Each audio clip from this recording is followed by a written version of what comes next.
بسم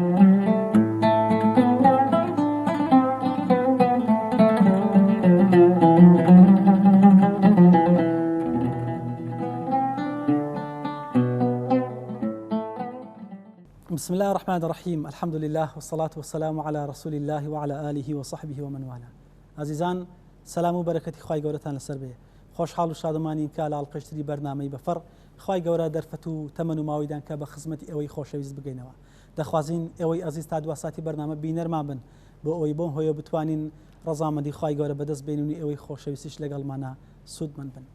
خدای متعال سبحانه وتعالى لە قورآنی پیرۆزەکەی خۆی فەرمێ إن الله يأمركم أن تؤدوا الأمانات إلى أهلها. پیغمبری سر مشق و پێشەواش صلى الله عليه وسلم ئاگادارمان ئەکاتەوە دەمان ترسێنێ بەوەی کە یەکێک لە نیشانەکانی دووڕووی کە شوێنی دووڕوەکان في الدرك الأسفل من النار فەرمێ آيات منافق ثلاثة إذا حدث كذب وإذا وعد أخلف وإذا أؤتمن خان. بۆیە ئێمە دەمانەوێ لا تەوەری ئەمزارێ بەرنامەی بەفەڕ لە خزمەتی خۆشەویستانمانە باس لە ئەمانەت نەپارێزی بکەین. ئاخۆ ئەمانەت چییە؟ شوێن ئەوانەی کە ئەمانەتیان لەسەر شانە، ئەوانەی کە خیانەت لە ئەمانەت دەکەن سەرنجامیان بە کوێ دەگا و تاوانەکەی چییە و بۆ کوێ دەچن؟ یان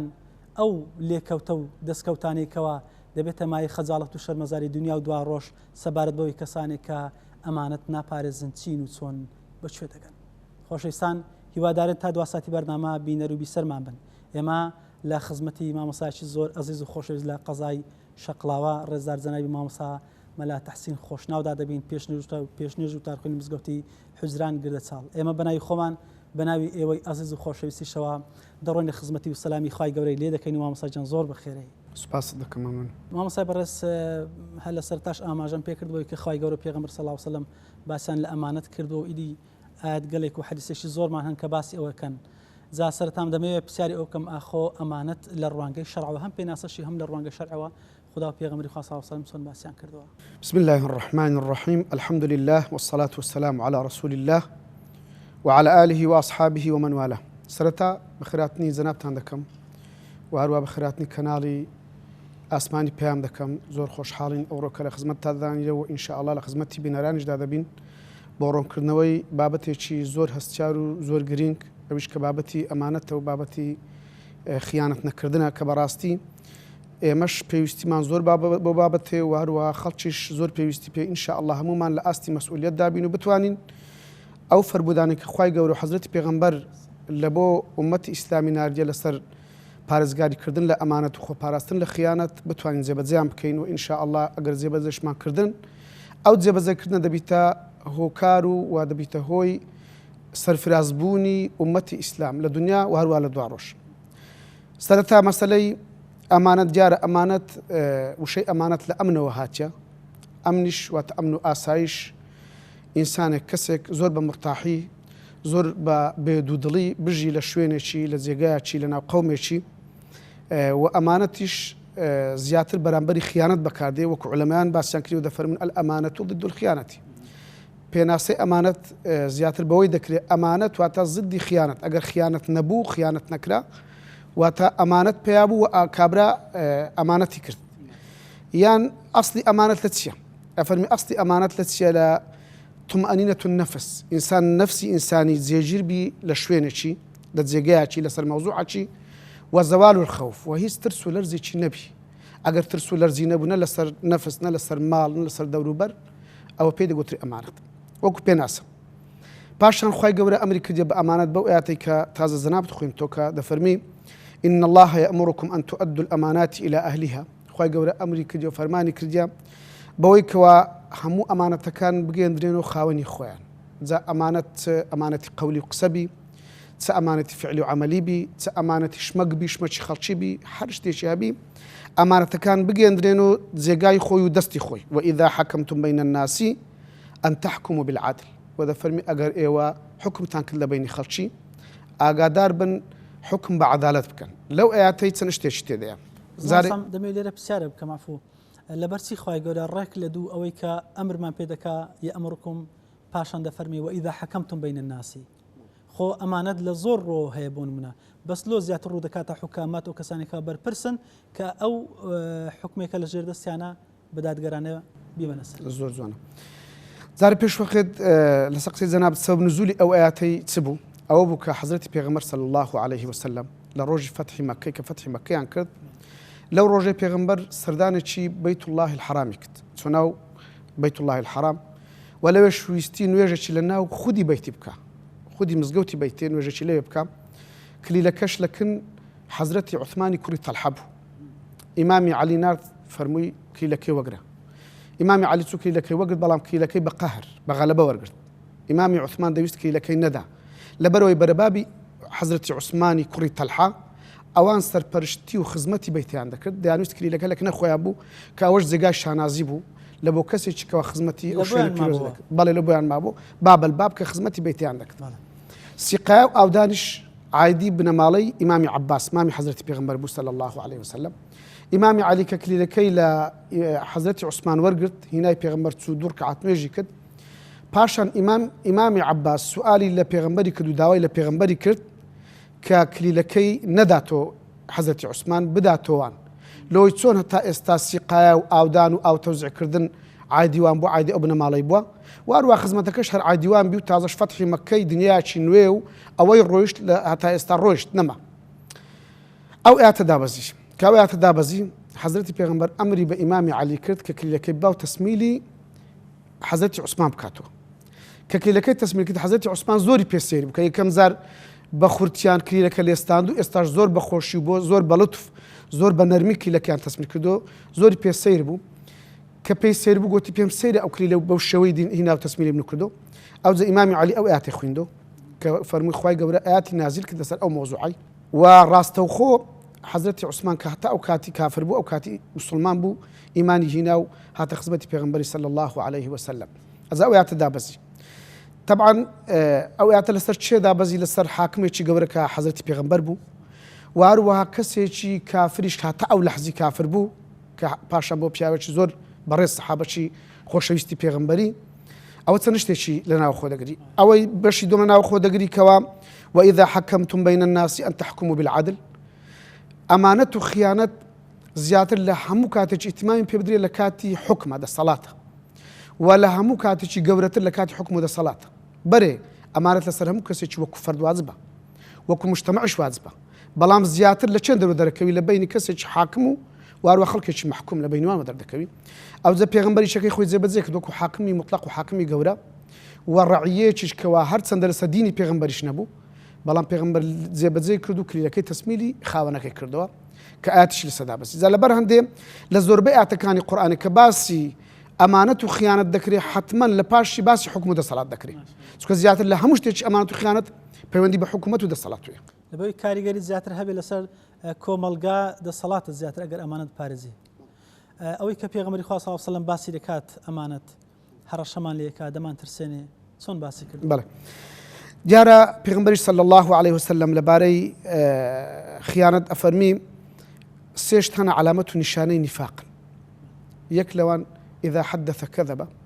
ئەگەر کەسێک قسەی کرد زۆری قسە کردن و بەڵام درۆی لە قسەکان هەبوو درۆی دەکرد لە ناو قسەکانی ئەو علامەت و نیشانەی منافقە بەڵام منافقی سلوکی نەک منافقی اعتقادی و هەروەها دەفەرمی وإذا اؤتمن خان لە ئاەتێ لە ئاخیرەکەی ئەفەرمی و ئەگەر ئەمانەتێکی پێس پێدرا لەو ئەمانەتەش چ بکە خیانەت بکە کەواتە ئەگەر کەسێک ئەمانەتێکی لەسەر شانی چوەکو فەرد چوەکو مجتەمەع و کۆمەلگا چوەکو حاکم ئەگەر شتێکی لە ملی بوو دەبێت جێبەجێ بکە ئەگەر جێبەجێ نەکا ئەوە بێگومان دیارە خیانەتی کردو و هەروە پێغەمبەر بە منافقی لە قەڵەم دەیە ئەزار لەسەر مەسەلەی کە سوالی پێش ئێستا کە گوتت ئاەتەکان پێم خۆشە ئەک دوو ئاەتی کێشە سەر مەسەلەی ئەمانەت و خیانەت باسکەم بێزگە لە فەرمودەی پێغەمبەری عەلەیهی سەلاتو وەسەلام ئاەتێکەمان باس کرد و خوای گەورە لە ئاەتی باسی دەین قەرد لە باسی دەین و قەرد ئەفەرمی پێویستە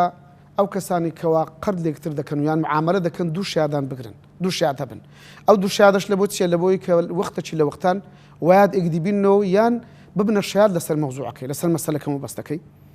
بەڵام لە ئاخریاتەکە فەرمی فإن أمن بعضكم بعضا فليؤدي الذي اؤتمن أمانته وليتق الله ربه ئەفەرمی ئەگەر ئەو کەسانە ئەمانەتیان لە بینێ بوو لێکدی ئەمین بوون ئەو کاتی ئەگەر شیادەکەش نەبوون لەسەر ئەمانەتەکەی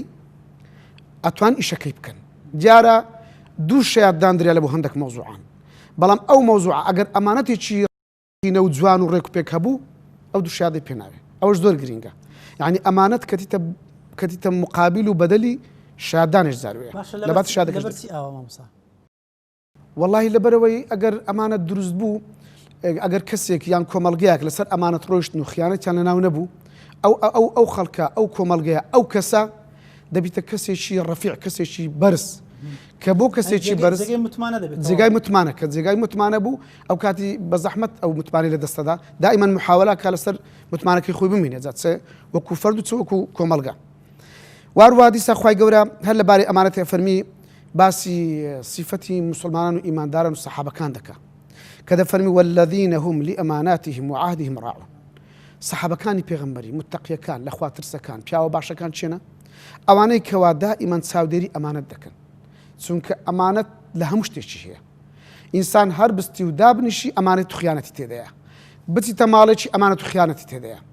بچیتە شوێنێکی معاملەی بکە ئەمانەت و خیانەت تێدەیە دەستە دەسەڵات ئەمانەت و خیانەت تێدەیە دێتە ناو مزگەوتی ئەمانەت و خیانەتی تێدەیە ئەو ئیعلامی کە ئێستا ئەمە لە بەردەمی دانیشتینە و قسەی بۆ دەکەین ئەو ئیعلامیش ئەمانەت و خیانەت تێدەیە هەموو شتەکان ئەمانەت و خیانەت تێدەیە ڕێک پێچوانەی ئەمانەت خیانەتە بەڵێ لەبەر هەندێ ئەفەرمیمەتشان دەکە دەفەرمی ئەوانەی کەوا دائیمەن ئەو سەحابانە و ئەو ئیماندارانی کەوا دائیمەن و بەردەوام مراعات و چاودێری ئەمانەتی خۆیان دەکەن پارێزگاری لە ئەمانەتی خۆیان دەکەن و دیسا خوای گەورە لە زۆر ئاەتی دی کە باسی خیانەت دەکا ناڕاستە خۆ بەرامبەرەکەی ئەمانەتە یعنی ئەمرە بە ئەمانەت یان باسی ئەمانەت دەکا ناڕاستە و خۆش نەهەیە لە خیانەت نابی خیانەت بکرێ ئاەتەکانیش ئەتوانین برێن دەیان و سەدان و هەزاران ئاەت یان ئەتوانین برێن هەر بەشێکی زۆری قورئانێ و یان فەرمودەکانی پێغەمبەری عەلەیهی سەلاتو وەسەلام ئەگەر وردی بکەینەوە هەمووی دێتە سەر مەسەلەی ئەمانەت و خیانەت باشە لەبەرچی مەسەلەن پێغەمبەر صلی الله علیه وسلم ئەوە تەرهیبمان دەکا بەوەی کە مەسەلەی کەسێک کە ئەمانەت نەپارێزی دەچێتە بازنەی دووڕوەکان ئەی دووڕوش سزای لە ژێرەوەی کافرەکانی شەبوونونە لەبەرچی ئەوەندە هەڕەش ئامێزە لەبەرەوەی چونکە بەڕاستی خیانەت ئینسانی وەکو تاکتێک دەدا سمعە و شخصیەتی نەیاری وەکو کۆمەلگا ئەو کۆمەلگای کە خیانەتی تێدا بوو ئەمانەتی تێدا نەبوو وێرانی دەکات سمعە و شخصیەتی نەیاری و ئەو حکوومەتەی کە خیانەتی کەتی و ئەمانەتی تێنەما ئەو حکوومەتەش وێران دەبی دوای ئاخیری و کۆتاییەکە و سەرنجامەکەی بەرەو هەردێر و بەرەو نەمان و بەرەو ڕوخان دەڕوە لەبەر هەندێک پێغەمبەر هەندێک داکۆچی دەکات واروە لەبەرەوەشە چونکە دەبینی شت لە کچکەی دەست پێ دەکات ئەتوت بتەوێت ئاگرە چێرکەیەوە دەبی یەکەم زار پەلەداری کچکە بینی ئاگرەکە پێارکەیەوە ئەو جەداری قەراشقەری لە سەدا بنەی ئەگەر بە پەلەدارانت ئاگر هەر نەکردو ئەگەر بە دەستکە پوشەی ئاگرت هەر نەکردو ئاگرت پێ هەر نابیتەوە بە هەمان شێوەش ئەگەر خیانەت لە شتی کچکە دەست پێ دەکا و گەورە دەبی ئەمانەتیش لە شتی کچکە ئەگەر فەردێک منداڵێک فێری خیانەت بوو ئەمانەتی نەما دوای ئەو منداڵە چێ دەری نابیتە مفتی نابیتە قازی نابیتە خەتیب نابیتە دەسەڵاتدار نابیتە کەسێکی گەورە لە ئاخری کەواتە لە کچکەی وە پەروەردە بی لەسەر ئەمانەت و نەکردنی خیانەت ئەوە ئەو کۆمەلگای بەرەو ئاقارش ساک دەبێت باسی ئەوەت کردەوە سەستا بۆ نمونە ئەو دەسەڵاتدارانەی بە شێوەیەکی گشتی لە جیهانە کە حکم دەکەن ئەوانەی کە گەندەڵن بە مستەلەحی فەسادی قورئانی زیاتر مەسەڵەن ئیتیمان بەوانە دەدەن ببینێنەوە کە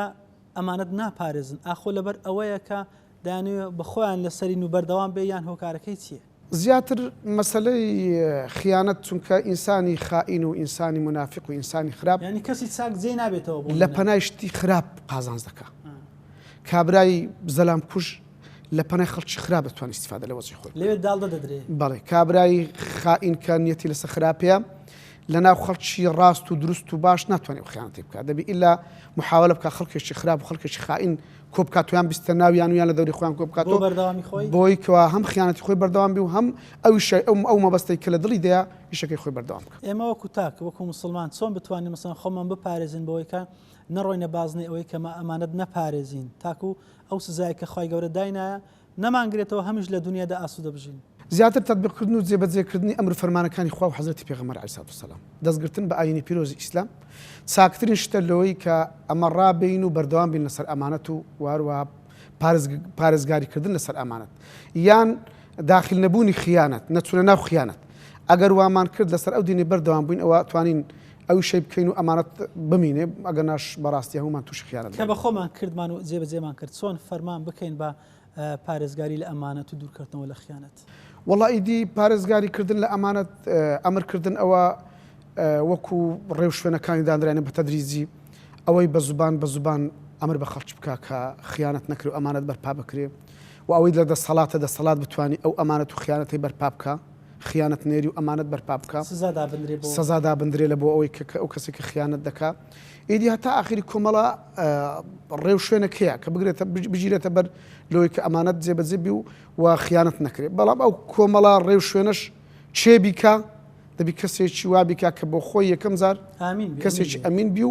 و کەسێک بی خۆی لە خیانەت پاراز بی چونکە پێغەمبەر عەلەیهی سەڵاتو وەسەلام پێغەمبەری خۆمان پێشەوەی کە بیتە پێغەمبەر ئەمانەتی هەبوو سەداقەتی هەبوو ڕاستگۆیی هەبوو لەبەر مەشهور بوو بە کەسێکی ئەمین محەممەد ئەمین کەسێکی ئەمین بوو خەڵکدان پرس و بەشوەرەتیان پێ دەکرد خەڵک ئەگەر ئیشێکیان پێ نەکرابە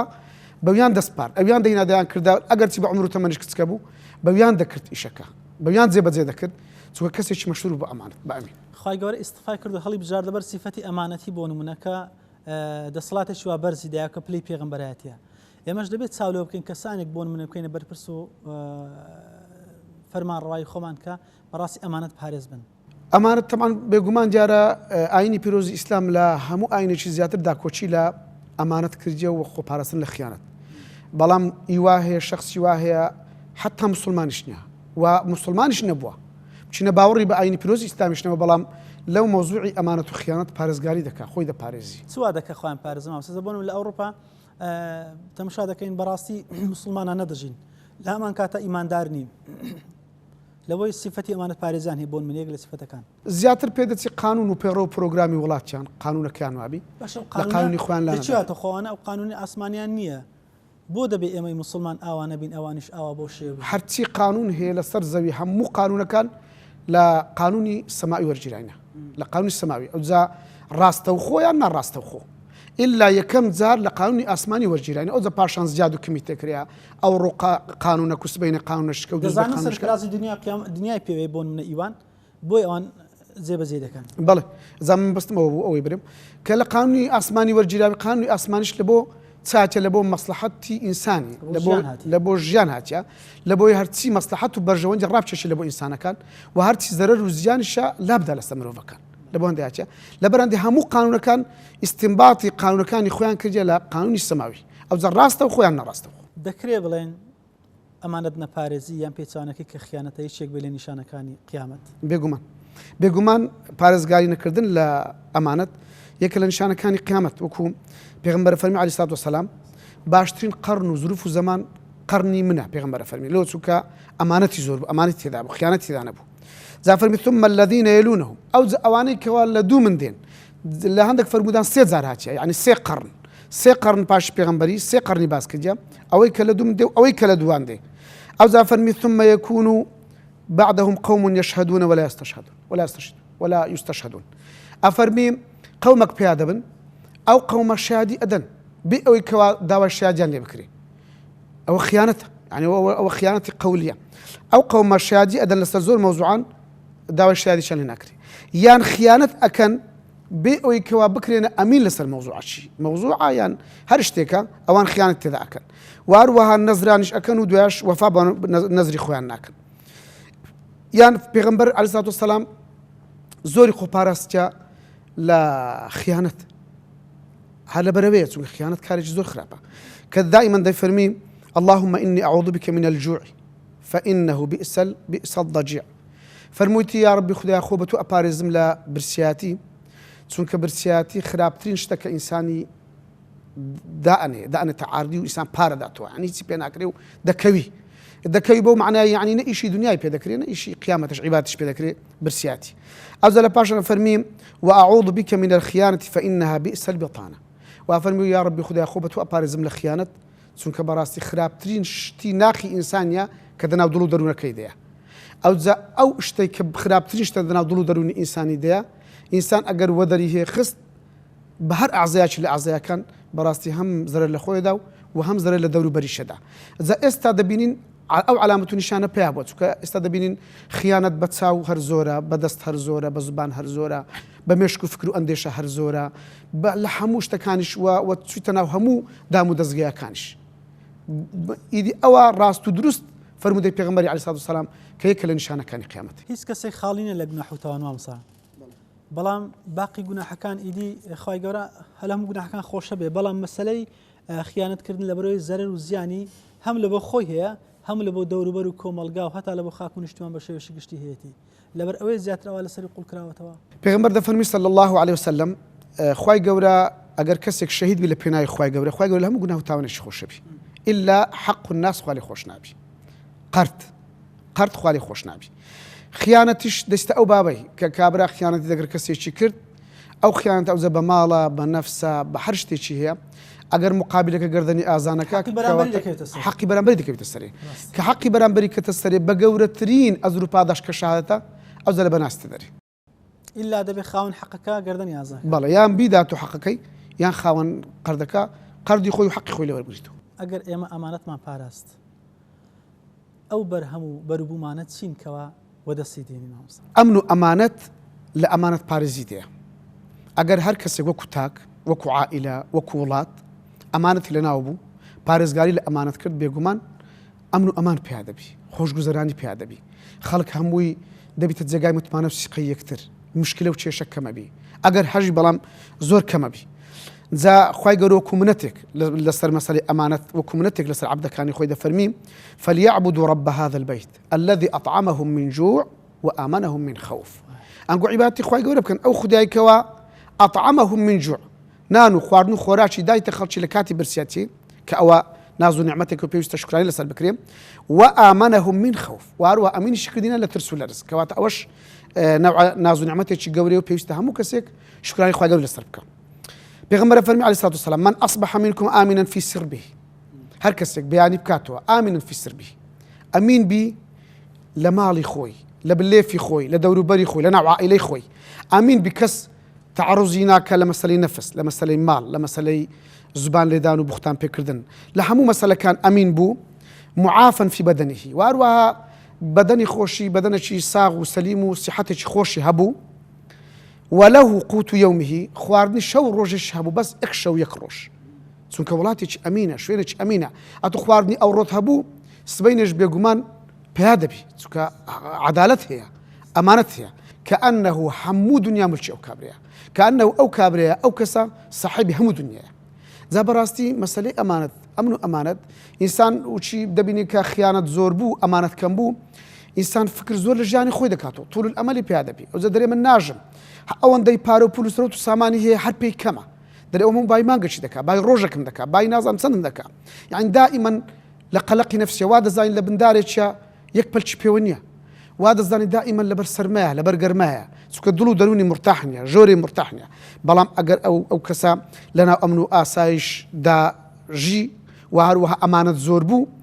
ئەو کەسە متمانەی بەخۆش دەبی و بە دەوروبەری خۆش دروست دەبی. ئێستا بۆ منە گەنجانی ئێمە کۆز دەکەن دەڕۆن لەبەر چی دەڕۆن لەبەرەوەی دەڵێن ئەوروپا هیچ نەبی ئەتو تەئمینی لێ ژیانت تەئمینە خەڵک لێکوانە لەو پەڕی مەسەلەن نەهامەتی و قات و قڕی بێتاقەتی بێزاریدایە هۆکاری ئەوەن یەک لە هۆکارەکان ئەوە نییە کە لێرە نادادگەری هەیە بەهۆی ئەوەی کە ئەمانەت ناپارێزرێ لەبەر ئەوەی گەنجەکانمان کۆچەکەن. بێگومان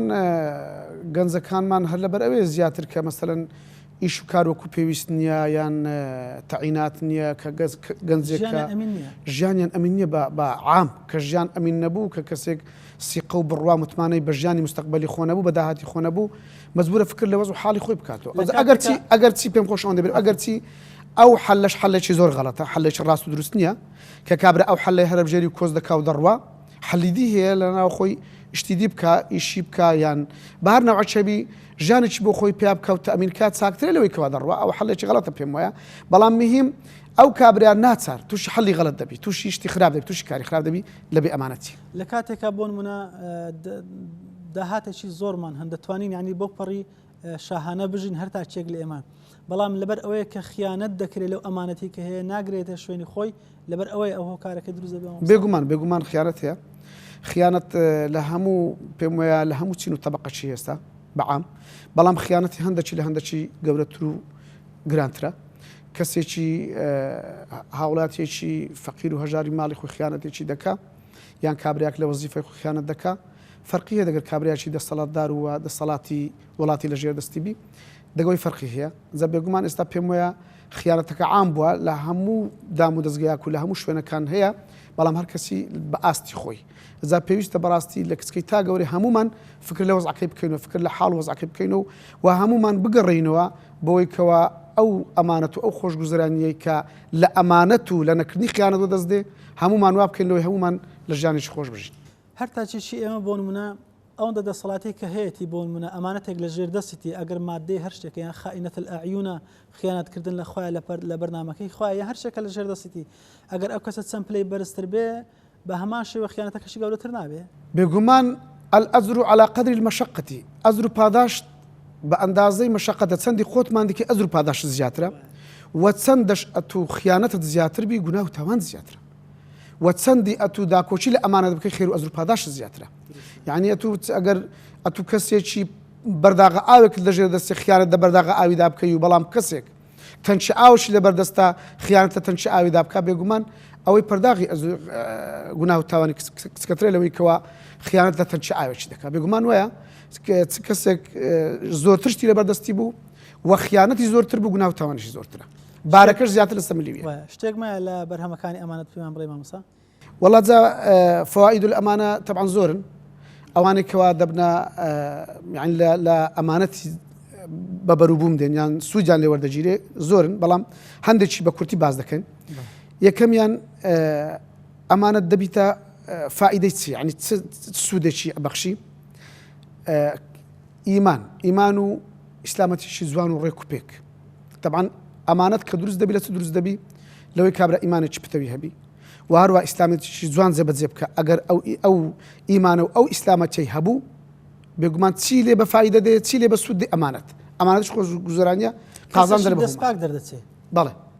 و پاشان عارد و عاسمان هەمووی دامەزریا لەسەر چەوەکو باسمان کرد لەسەر ڕاکێشانی منفعەت و لابردنی مەزەڕەت ڕاکێشانی منفعەت و لابردنی مەزەڕەتش ئەگەر بوو ئەوە بە چ دەبی بە ئەمانەت دەبی بەڵام بە چ شتێکە چی بە خیانەت تێکە چی و سێمیان بەهۆی ئەمانەت پارێزی ئەگەر ئەمانەت پارێزی بکرێن چ دەپارێزرێ یحفەظ الدین دینی ئینسانی دەپارێزرێ لە کاتی کە ئەمانەت هەبوو و ناموسەکان دەپارێزرێن ئەگەر ئەمانەت نەبوو خەڵک لە ناموسی خۆی ئەمینە ناموسەکانش پارێزگاریان لێ ناکرێ و پاشان ماڵ و سەرۆت و سامان دەپارێزرێ لەژێر ئەمن و ئەمانەت لەژێر ئاسایش و هەروەها جسم و ڕوحەکان نەفسەکان کە ضروریاتی خەمسیان پێدەگوترێ پێنج ضروریاتەکان هەموویان دەپارێزرێن بە واسطەی ئەمانەت و پاشان علوم و معارف زانست و زانیاریەکان هەموویان پارێزگاریان لێ دەکرێ دەگەنە جێ خۆیان بە واسطەی چ بە واسطەی ئەمن و ئەمانەت ئەگەر ئەمانەت هەبوو یعنی سەر لە شەهادەشە بۆ نمونە کابرا دکتۆرە ماستەر پرۆفسۆر دێنێتەوە بەس لەبەر ئەوەی دەستێکی هەیە ئاسانکاری لە بۆ دەکرێویان وەردەگیریانیش شادەکەی پێ دەدرێ لە هەمان کات ئەهل نییە ئەوەش خیانەتەکە ئێستا ئینشاءالله باسی خیانەتەکان دەکەن یەک لە خیانەتەکان خیانەتی تعلیمی یان خیانەتی فێرکردن شەهادە بەڵێ و هەروەها فەوائیدەکان لە ویلایە ویسایە کەسێک وەلیەت وەلی کۆمەڵە منداڵێکی خۆیە وەلی عائیلە چییە سەرپەرشتیاری گوندە چییە سەرپەرشتیاری شارە چییە سەرپەرشتیاری دەوڵەتە چییە تەمان ئەو سەرپەرشتکارە ئەگەر ئەمانەت هەبوو ئەو ویلایەتە بڕێک و پێچی دەڕوە بەڵام ئەگەر ئەمانەت نەبوو ویلایەتەکە تێک دەچی ویسایە دیساویش هەر معنای سەرپەرشتی تێدا یان شەهادات شایدی ئەگەر ئەمانەت هەبوو شادی بە حەق و بەڕاستی ئەدرێ بەڵام ئەگەر ئەمانەت نەبوو شایدەکانیش هەمویان خیانەتیان دەکەوێتێ و پاشانش خەڵک لێ زەرمەند دەبیست وەکو تاک چوەکو کۆ ئەو خیانەتانێکا لە دادگاکان دەبینین و دەبیستین بەڵێ ئەو خیانەتش هەمووی لەبەر چیە هەمووی لەبەر ئەمانەت نییە ئەمانەت چ لە خوارەوان چ لە سەرۆیوان لەبەر بڕیارێک کە دەیدا ئەمانەتێکە لە سەرشانی کە چۆن ئەوە بیگەینی بەڵام ئەو کابرای ئەو حاکمە و ئەو قازی ئەوە نایکە بەڵێ جا بەهۆی پێدانی ڕشوە پارێ یان هۆی ترسە خەوفی دەسەڵات شێک لەوانە خیانەت زۆر بوو ئەمانەت نما دەورەت لێ ئەدا بە هەموو شێوێکی ئینسان محاوەلاکە مادام ئەمانەت نەما محاوەلاکە بە هەر نەوعەچێ حتا ئەگە بە چاوانش بی ئەگە بە ئیشارەت و چاوانش بی حەزی لە خیانەت دەبی چونکە ئەمانەت نەمایە یعنی حەزەکە دوو کەسی دێنەکنێ ئەو دوو کەسانە ناشناسی نەیدیتینە و نیان ناسی بەڵام حەزەکە هەر لە خۆی ڕاپێ خۆش ئەکوەسەر ئێش بکەوی بە ئیشارەتش بی بە چاویش بی ئیشارەتی لۆ دەکا یان بە نەوعەشی بە فێرێکی لۆ دەکا لۆی کە حەزی لێ ئەوە سەر بکەوی ئەوە بن بکەوی لە قەزاوەت و لە حکم ئیدی کە ئەمانەت نەما بە تەبیعاتی حاڵ هەموو دەوروبەرەکە دەبێتە خیانەت ئەو کاتیش کە خیانەتیش زۆر بوو زۆر بە زەحمەت کۆنتترۆل دەکرێت زۆر بە زەحمەت ئەمانەتەکە دەگەڕێتەوە وهروەها ئەمانەت ئەگەر هەبوو سیقە متمانەش زۆرە بی هەموو کەسێک سیقە متمانەی پێکەبی مەسەن لە ماڵێ مڕەبی ماڵێ و پەروەردەکەری ماڵێ سیقەی بە ئەولادەکانی خۆی دەبی ئەولادەکان سیقیان بەو مدیری ماڵێ دەبی لە دەوڵات هەموو خەڵک سیقی پێکدی دەبی لە مزگەوت ئەو خەڵکە هەموو سیقەی پێکە قسەی لە کنێک دەکا لە کنێک دادەنیشی یەکتری خۆش دەوێ هەموو شۆ یەکتر دەکا یارمەتی یەکتر دەدا هەمووی دەبیتە جێی سیقە متمانە لۆ چونکە ئەمانەت هەیە و لە بینی ڕاعی و ڕعیەی لە بینی حاکم و محکوم لە بینی دەسەڵات و خەڵکی فەقیر لەوەش متمانە زیاد دەبی بەڵام ئەگەر خیانەت هەبوو ئەمانەت نەما ئۆتۆماتیکی سیقە نامینی کە سیقە نەما کە سیقەی بێک نامینێ ئەمە دەڕۆین لە بازار کاڵایەک دەکڕین یان دوکاندارەکە لەوانەیە التزامی شێبێتیان نەیبێ بۆ نمونە ئەتوو متمانەت نییە کە ئەو کاڵای دەداتێ بەدڵی تۆ نییە یان ڕاستیەکەت پێ ناڵێ ینی سیقە نامینە وەکو جەنابان دەفەرمون سیقە نامینێ هەتا سیقە نەک لە بینی کڕیار و فرۆشیاری سیقە لەوەی نامینێ کابرا دەچی شتێکی جوان لە بۆ ماڵی خۆ دەکڕی ئەوەی خراپ لە بنی دەکا ئەوەی جوانیش لە سەری دادەنێ ینی هەتا بە پارەی خۆی کڕیا کە لە سەری واجب بە خزمەتی ماڵ و منداڵی خۆی بکە ئەو جا وەکو جێگای سیقە و متمانە وەکو ئەمانەتێکی تاو جێبەجێ ناکە لەبەرەوەی هەر چار دەورە هەموو بیتە خیانەت ئەمانەت نەمایە کە نەمایە کابرا ینی حەزی لێ ئەمانەت دەگەر ماڵ و منداڵی خۆش نەکە ئەو جا ئیدی هەر لەسەر مەسەلەی فەوائیدەکان فەوائیدی ئەمانەت کە فائیدەکانی زۆرن گوتمان سیقە لە بینی ڕاعی و ڕعیەش نامێ لە بینی دەسەڵات و لە بینی خەڵکی کە سیقەش لەوێ نەما ئەوە هە زۆر خەتەر زۆر خراپە کە سیقە لە بینی دەسەڵات و خەڵکی فەقیر وەژار یان خەڵکی ڕعیە نەما ئەو کاتی یعنی دەبی چاوەڕوانی شتی خراپ بکرێ چاوەڕوانی زۆر خراپ بکرێ لە پاشان شێ زەرەر دەکا هەمومان خراپەکان چۆن بۆ نمونە مەسەڵە لە ڕووی دروستبوونی فەسادی لێکترازان شیرازەی کۆمەلگا تێکچوون وەڵڵاهی ئەوەی جەنابدەری هەر هەمووی چاوەڕوان دەکرێت شتی خراپتریش چاوەڕوان دەکرێت ئەگەر سیقە متمانە نەما چونکە هەر کەسێک دەوێت لە خۆی ڕابچێشی دائیمەن ئەگەر کەسێکی گەورە دەگەر کەسی کچکە ئەگەر خیانەت هەبوو کەسی گەورە هەرچی برێ قازانجش برێ ئەوەی کچکە شک و گومانی لێ پێی بڕوان ناکە ئەوەی کچکە هەرچی شتێکی بکە شتەکەی باشیش بی زۆریش باش بی ئەوەی گەورە سیقە متمانەی پێ نامینە دەرێ ئەوە مەبەستەکە ئەو بە مەبەستەکەی شەکەیدا یان لێ قبول کە سیقەی نەبوو قبول ناکە کە قبول نەکە چ دروست دەبی ئاژاوە و فتنە و دووبەرەچی و خراپەکاری دروست دەبی و دیسە هەر لەسەر مەسەلەی فەوائیدی ئەمانە بە ئەمانەتی ئینسانەکان ئیسراحەت دەکەن ئەگەر ئەمانەت هەبوو لە ناو عائیلەی لار شوێنەچی خەڵک بە مرتاحی دادەنیشی بە مرتاحی دەنووی بە مرتاحی سەفەر دەکا ماڵی خۆ بەجێ دێری حتا دعبا و دڕوندەش ئەمین دەبن ئەوانش استفادە لە ئەمانەتەکەی دەکەن ئەگەر ئەمانەت هەبی چونکە ئەگەر ئەمانەت نەبوو بەڕاستی دعبا و دڕوندە حەشەراتی عاردیش ئەوانش هەر استفادە لە خۆیان ناکەن ئەوانش یعنی وەزعەکان ناخۆش دەبی بە خیانەتی شەشەم لە سوودە گرنگەکان ئەگەر ئەمانەت هەبوو لە هەر شوێنێکی ئەو ئەمانەتە وا دەکا ئەو کەسەی لەو شوێنەی ئەژی چ وەکو فەرد چ وەکو کۆمەلگا چ وەکو حکوومەت سەیتەرە بکە لەسەر هەموو شتێکی خراپ هەموو شتێکی ناخۆشی هەر ناخۆشێکی دروست دەبی ئەتوانی سەیتەرە بکە بەڵام ئەگەر ئەمانەت نەبوو ئەوە ناتوانانی سەیتەرە بکە بە هیچ شێوێکی ئەگەر بیەوێ لایەکی بگری لە یاشکە تێکەچی تۆ ئەو لای دەگری ئەو لای تێکەچی تۆ ناتوانانی سێتەڕێکی کامل بکە بەڵام ئەگەر ئەمانەت هەبوو ئەوە زۆر بە ئاسانی و زۆر بە تۆکمەی و زۆر بە ڕێکوپێکی ئەتوانی سێتەڕە لەسەر هەموو شتەکان بکە شتە ناخۆشەکان خیانەت کە پێچەوانەی ئەمانەت پارێزیە ئەمانەتە دەکرێت پێمان بڵێ مەسەن زۆرەکانی چیان چینەکە دروست دەبن زۆرەکانی خیانەت وڵڵای جا خیانەت ئەگەر زۆر بوو ماشەڵڵا دەکەویتە هەموو شتێکی یعنی هەتا وەکو تازە باسم کرد دەکەویتە نێوان بینی کوڕ و بابان بینی داک و کچان بینی ژن و مێردان بینی خەڵکی ناو شارەکی ناو گوندەکی یعنی بە تەبیعاتی حاڵ دەڕوا پەل و پۆی خۆی داوێ کۆمەلگا هەمووی تێکەچی ئەوجا بەڵام هەندە خیانەتیش بەڕاستی ئەو نەوعانێک کە باسییان دەکەن ئەو خیانەتانە خراپترن خیانەتی خراپن کە ئەوەشیان لە خیانەتی کچکە ڕوو ئەدەن لە خیانەتی کچکە پیا دەبن یەک لەوان خیانەتی علمی ئەگەر ئەمانەت نەما بە تایبەتی لە مەسەلەی زانست و زانیاری خیانەت زۆر دەبی لە خوێندن لە خوێندنەوە لە دەرزگۆتنەوە لە شەهادە پێدان لە دامەزراندن هەموو شکل و شێوەکان لە بنیا تا سەری خیانەت زۆرە بی. طبعاً کە ئەو خیانەتەش بوو لە ناو زانست و زانیاری زانست و زانیاری ئەتوانم برێم ڕەسی هەموو کۆمەڵگەیە چیە سەری هەموو کۆمەڵگەیە چیە بە زانست و پێش دەکەوی بە جاهل و نەفامیش دوا دەکەوی کە لە مەسەلەی خوێندن و خوێندەواری و زانست و زانیاری خیانەت دروست بوو ئەمانەت نەما ئەتو ئەوی دی تام لە هیچ شتێکی ناکەی و ئەوان کێش سەبر هەمووی بەرەو خیانەت دەڕوە چونکە بە زانست و زانیاری حەقی خۆیە کابرا با برێن بیتە ئیمام بیتە خەتیب بیتە مفتی بیتە واعظ ئەوجا پاشان بیتە مهندس بیتە دکتۆر لەویش پاشان لە ئیداری بیتە قایمقام بیتە محافظ بیتە شوێ خاوەڕدێن سپی بیتە هەموو شتێک هەمووی بەواستە علم و زانست و زانیاری ئەگەر علم و زانست و زانیاریش ئەو ئەمانەتی علمی نەما ئەو علمە بەڕێک و پێشی نەڕۆیی خەلەل لە هەموو شوێنەکان و لە هەموو جێیەکان پیا دەبی کەواتە کەسەکە شیاو نییە لەو شوێنیدا بدرێن کەسی شاو لە شوێندا ناندرێ لەبەر ئەوەی دروستە بێ بەر ئەوە شێکە لە علامەت و نیشانەکانی قیامەت کە خەڵکی شاو لە شوێنی شاودا ناندرێ ینی ئەمانەتەکە وەکو خۆی ناگەیەندرێ نەخێر وەکو خۆی ناگەیەندرێ و تێک دەچی وەکو گوتم چونکە زانست و زانیاریەکە بەڕێک و پێچی نەبووە ئەوی کەش سەبر تا دەستە خوارێ تێک دەچی واروە خیانەتی کۆمەڵایەتی خیانەتی کۆمەڵایەتی ئەویش کە بەڕاستی شتێکی زۆر خراپە بە تایبەتی خیانی زەوجی کە ئێستا لە لێژنە فتویەکان ئەگەر گوێتان لەبی لەو ڕۆژانە هەندێک شت باس کرد هەندێک ئاماری تەلاق و جیابوونەوە لە کوردستان یان هەندێک ئاماری دی یان ئاماری کێشەی زەویوزار ئەوە زۆربیان دروست دەبن لە خیانەت لە خیانەت دروست دەبن چونکە دەبینی زەوی وزار یان مەسەلەی بینی ژن و مرد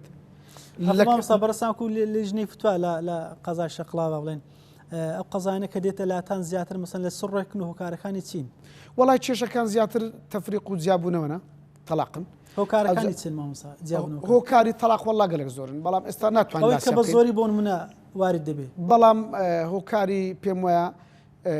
هۆکاری سەرەکی زیاتر کەناڵە ئیعلامیەکان بەڕاستی ئەو یەکە لە هۆکارەکان مەوەسط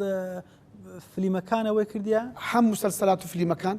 و هەمیش لێ دوانەکان دەبێتە مای خیانەت دروست بوون بەڵێ دەبێتە مای ئەوجا دەبێتە مای لەکترازان لە لەکترازانەکەش مەسەرەن دەبینی ئەو فلیمە شتێکی وا پیشان دەکە ئەو ژنە خیانەت دەگەر مێردی خۆی بکە ئەو مێردە خیانەت دەگەر ژنی خۆی بکات تا ئاخری واروە فەقیری و هەژاری و نەبوونی مەعاش و موچە و ئەوەش سەرچیە لە بۆ مامۆستا دەمەوێ بپڕژێنە سەر هەموو پرسیارەکانیشم وەڵام دەدەی بەڵام بتوانین بپڕژێن سەر ئەوانەی کەماوە بەڵێ مادام بە کورتی ئەو خیانەتی کۆمەڵایەتیش ئەو شەرزیاتر پیادەبی یەکە لە نەوعەکانی خیانەت و لە نەمانی ئەمانەت پیادەبی و پاشان خیانەتی ئیعلامی بەڕاستی ئیعلام و کەناڵەکانی ئیعلامیش ئەوانش خیانەتیش زۆریان تێدەیە دەبینی شتی زۆر ڕاست و دروستە چاواشەی دەکەن بە زۆر خوار و خێچی شتی زۆر خوار و خێچیشە چاواشەی دەکەن بە شتی زۆر ڕاست و دروست لە خەڵکیشان تێک دەیە یان ویان لێکردێک کە ئەو خەڵکە سری لێ بشێوێ نەزانی ڕاست چێ و درۆ چیە نەزانی ئەمانەت چێ و خیانەت چیە و پاشان یەک لە خیانەتەکان خیانەتی ئیداری و تربەوی خیانەتی ئیداری ئێستا بەڕێوەبردن بەڕاستی پێویستی بە ئەمانەتێکی تەواو هەیە کە ئەمانەت نەما لە بەڕێوەبردن و لە بەڕێوەبەری بەڕاستی خیانەت دروست کە خیانەت دروست بوو هەموو خەڵک زەرێ دەکا کۆی خەڵکی ئەوەی لەو دەڤەرەیە لەژێر ئەو ئیدارەیە هەمووی تووشی زەرەر دەبی و خیانەتی سیاسی کە ناتوانین ئەوانش بە تەفسیلی باسکەین بەڵام خیانەتی سیاسیش ئەویش کە زۆر گەورەیە بەڵێ ئەوە ئیشی سیاسیەکانە ئیشی ئەو کەسانی کە وڵاتی بەڕێوە ئەبن بەڵام جاری شوا هەیە بە حەی عەلە السەڵات و بە ئاشکرا دیارە هەندێک خیانەت کاوەشیان بەڕاستی شتێکی زۆر خراپە و ئەوەش زەرەر لە هەموو خەڵکی دەدا خیانەتی مالی کە دەبین ئەوڕۆ خیانەتی مالی لەسەری تابنی گەلک زۆرە و گەلک دەکرێت خەڵکی ئاسایی و خەڵکی فەقیریش ئێستا فێر بووە کابرا مۆزەفە لە دایرەکی زۆر بەسیط محاولە ئەکا بەردەوام محاولە ئەکا خیانەت بکە بەردەوام محاولە ئەکا فێر لە خەڵکی بکە ڕیشۆ بەرتیل وەربگری یان ئیشەکان وەکو پێویست نەگەینی ئەگە دۆست و برادەریتی پێدوانی ئەوەی دەکات لەبەر ئەوەیە ئەو شوێنە کەلێتی لەبەر ئەوەی حەقەکە خۆی پێ نادرێنە عیلاج دەڕۆ ئەو بکە کەچی نابێەوە بکە نا جاری وای ئەوەش نییە جاری وا هەیە فترەتەکەی لەبەر دەوروبەری وا لێ ڕاهاتیا وا حەز دەکە یعنی فێر بووە ئێستا بریا باسی ئەوشمان کرد بە باسی ئەسبابەکان هۆکارەکان ئەسبابمان ماینە پرسیارم و بەڵام ئەگەر تو دەتوانی ئێستا بڕۆسەری ئاسایە مامۆستا لەبەر فریا بکەین ئینشاءڵڵا بەرێ ئەسبابەکان با ئەگەر ئەسبابەکان بە کورتی باسکەین ئەسبابی نەمانی ئەمانەت و زۆربوونی خیانەت یەک لەوان لە ئەسبابەکان احتمام نەدان بە ئاینی پیرۆزی ئیسلام یان ئاگال لێ نەبوونی ئاینی پیرۆزی ئیسلام ئاینی پیرۆزی ئیسلام لەسەریا تا بنی ئەمرمان پێ دەکا بە ئەمانەت نەهیمان لێ دەکا لە خیانەت کە ئەومان پێ دەڵێ بەرێ ئینسان دەبی لە هەموو کاتێکی لە هەموو شوێنێکی لە هەموو جێگایکی لە هەموو وەختێکی ئینسان دەبی ئەمانەت پارێز بی ئەگەر وابوو مسلمانێکی ملتەزیمە بۆن منە پێنج فەرزە لە مزگەوتەیە ڕۆژەیە گرێتن و بۆن منە بەڵام کە دەڕاتە بازار نازانم لە دینەکەی خۆی شارەزانیە کە دینداری بریتینێ تەنها لە نێژ ڕۆژی بەڵکو ئەمانەت پارێزی یەکێکە مەسەلەن لە هەڕەشە زۆر گەورەکانی خوا پێغەمبەر سەر ئێمە دووەم هۆ کار لە خیانەت چیە چاولێکەری دەوروبەر ئەبینی کابرا وەکی جەنابەت دەرەی پیاوێکی زۆر باشە زۆر مسلمانە ملتەزیمە بەڵام دەبینی وەختێکی تێوەگڵیا دەخیانەت لەبەر چیە لەبەر چاولێکەریە تەماشاکە دەوروبەرەکەی وەزیفیان هەندیوی نییە هەندیوی دەوامیان نەکردیا وەزیفیان لەوی کەمترە یا مەسەن پارە و پولیان لەوی کەمتر بووە لە جیهەتی عاشیرە و نەسەبا لەوی کەمترن ئەو بە مودەی زۆر کەم دەبنە دەوڵەمەندی زۆر زەبەلاح ئەوش دەرێ بە ئەمیش دەست پێ بکەم و بەشکەمەوە یان بگەمەوە یعنی چاولێکەری دەوروبەر تأثیری هەیە بەڕاستی لەسەر نابێ نەخری ئینسانی مسلمان دەبی لە هەموو کاتێکی لە هەموو شوێنێکی مسلمان بەشەی خۆی ڕازی بکە خوای گەورە پێداوە بەڵێ ئەو زە سێمیان لە هۆکارەکان عەدەم الرەقابە کە ڕەقابە نییە چاودێری نییە چاودێری ئەمانەت و خیانەتی نییە پێویستە سەزا هەبی چاودێری هەبی ئەو کەسانێکەوە ئەمینن بناسرێن ئەو کەسانێک ڕقابەی خوای لەسەری هەمووی دابنێت زاد دوای ڕقابە حکومیەکان باسمان ڕقابەی خۆمان باس کە دین ڕقابەی خواییە ئینسانەکە دینی هەبوو ئەو کاتی لەبەر دینەکە ڕێی پێنادا بەڵام ڕقابەی دوم پێویستە خوای گەورە لۆ دوو مەلایکەتی لەسەر شانی ئینسانەکاندانەیە لۆی ئینسانەکان هەست بکەن یعنی ڕۆژانە برێن ئەو مەلایکەتە لەسەر ملمە یان خوای گەورە لۆ مەداینەیە ڕۆژانە مەلایکەتێک دێن حسابات و کتاباتی عەبدەکان دەکەن و شەوێش نەوع مەلایکەتێک لەبەرەوە ئەو ئینسانە فکر بکاتەوە و پاشان پێویستە حکوومەت وەکو حکوومەت چاودێری بکە ڕقابەتی تون دابنێ لەسەر مەسەلەی ئەمانەت و خیانەت چونکە بەڕاستی کاک جەوهەر ئەگەر ئەمانەت و خیانەت چاودێری بکرێ پێم وایە هەموو لایەنەکان کە لە ناوخۆ دەگری چونکە شەرت نییە کابرا مسلمان بی با کابرا دینەچی دیبی با مەسەلەن مەسیحیەک بی جوولەکەت بی یەزیدیەک بی کاکەیەک بی لە شوێنێکی دەسەڵاتە بەڵام دەسەڵاتەکەی خۆی بەڕێک و پێچی باتە سەری خیانەت تێدا نەبی و ئەمانەت تێدا بی تەواوەت کێشە نییە بەس ئەوەش بەس دەگرێت شەرت نییە هەموو کەسێک پاڵدەرەکەی دینی ئیسلام بی با حکوومەتیش ڕقابەی خۆی هەبی لێپێچینەوە هەبی لێپێچینەوەش پێم وایە زۆر ئاسانە چونکە ئەبینی بەتابەتی لە وڵاتی وەکو وڵاتی کوردستان ئەمە با 6 ملیۆن بین با 7 ملیۆن بین ناکەین ناحیەکی سین ناکەین قەزایکی سین باشە دەکرێت مەسەن لە هەندێک قەزیە و لە هەندێک مەسئلان کامێڕەی چاودێری لە هەموو کۆڵان و لە هەموو شوێنەکان دانریا بەڵام لە مەسەلەی ئەمن و ئەمانەت و ئەمانەت پارێزی داناندری حەقی خۆیان ئەوانە لە هەموو شوێنێکی ئەو ڕقابە هەبی یان خەڵکی جێگای متمانە خەڵکی پاک و خاوین کە دەزانی خەڵکێک لە وەزارەتێکی نەزاحەتی نەهینەیە لە قایم خامیت من نەزاحەتی نەهینەیە لە تربیە نەزاحەتی نەهینەیە لە ناحیەوە نەزاحەتی نەهینەیە کاکە بیگۆڕە و بەڵام دایمەنێەوە نەک ئەتو لێرە دەیگۆڕی لە شوێنێکی گەورەتر دایدنەوە یان ئیتیمامی زیاتر پێ ئەدەی ئەگەر ئیجازەم بدەیت مامۆستا ماوەمان خلاص بوو ئەوەی کە گرینگە دەتوێت بڵێ لە کۆتایی سواسی جەناب دەکەین ئەمە هەمومان لەو کوردستانی دەژین ئەو کوردستانە خاک و وڵاتی هەمومان لە کچکەترین کەس تا گەورەترین کەس پێویستیمان بە ئەمانەتە و پێویستیمان بەوەیە خیانەت ناودڵ و دەرونی خۆمان لابین چونکە بەڕاستی ئەمە ژیانمان پێکەوەیە هەمووشتمان پێکەوەیە کە هەمووشتمان پێکەوەیە دەشزین هەمووشمان دەزانین بە ئەمانەت بۆ خۆمان ئاسوودە دەبین و وڵاتەکەمان بەردەوام دەبی بەڵام ئەگەر خیانەت هەبوو بۆ خۆشمان ئاسوودە نابین و وڵاتەکەشمان بەرەو هەردێر دەڕوە لەبەر هەندێک هەمومان پێویستیمان بە ئەمانەتە و پێویستە هەمووشمان ملی لێ هەرکەین لەو ئەمانەتەی و بتوانین هەر کەس لە شوێنی خۆی بەرەو ئەمانەت بڕوا و بشتوانین ئەو کەسانێکەوە خائین و ئەو کەسانێکەوە خیانەتیان کردی ئەو زە خیانەتی سیاسیان هەیە خیانەتی ماڵیان هەیە خیانەتی قەزی ئەخلاقیان هەیە هەر خیانەتیان هەیە پێویستە ئەوانە فەرامۆش بکرێن ئەوانە لا بدرێن چونکە خەڵکی ئەمینمان هەیە خەڵکی مسلمان هەیە خەڵکی باشمان هەیە دووبارە نابێتەوە بەڵێ ئەو کەسانە سەزا بدرێن و خەڵکی باش و چاک و ئەمین و ڕێکوپێک بێندرێتە مەیدانێ و مەیدانەکە ئەوان ماوەچی ئیش تێدا بکەن و ئەوانە بتواندرێ ئەوانە کاری لێ بکەن لۆی بەشکم عساوە لەعەلە ئینشاءالله وڵاتەکەمان هەرچی خۆی ببینێتەوە و وڵاتەکەمان بەرەو پێش بچی ئەو مەشوەک وڵاتانی ئەو دنیای بە وڵاتی کوردستان و بە وڵاتەی کەوا جێگای عیلم و معریفەت و زانست و زانیاری و عولەما و مزگەوت و پیاوی گەورە بووە هەر ئەو گەورەیە لە وڵاتی بمێنێت. زۆر بەڕێز مامۆستا تەحسین خۆشنەوە عەزێتماندا خی گەورە پاداشی بەخێرداتەوە پێشنێژ و تارخوێنی مزگەوتی حیجران گردەچال لە قەزای شەخڵاوە زۆر سپاس دەکەم مامۆستا. بەڵێ بینەران بەڕێز و خۆشەویستارە لەگەڵتان بووین بۆ پێشکەشکردنی ئەڵقەی زارێ بەرنامەی بەفار خی گەورە لە پیت و فڕ و بەرەکەتی خۆی بێبەشمان نەکا ئەمن و ئەمانەت بجێڕێتەوە خاک و وڵات و نیشتیمانمان تاکو دیدار بەخوای گەورەتان سپێرم. السلام علیکم ورحمة الله وبركاته.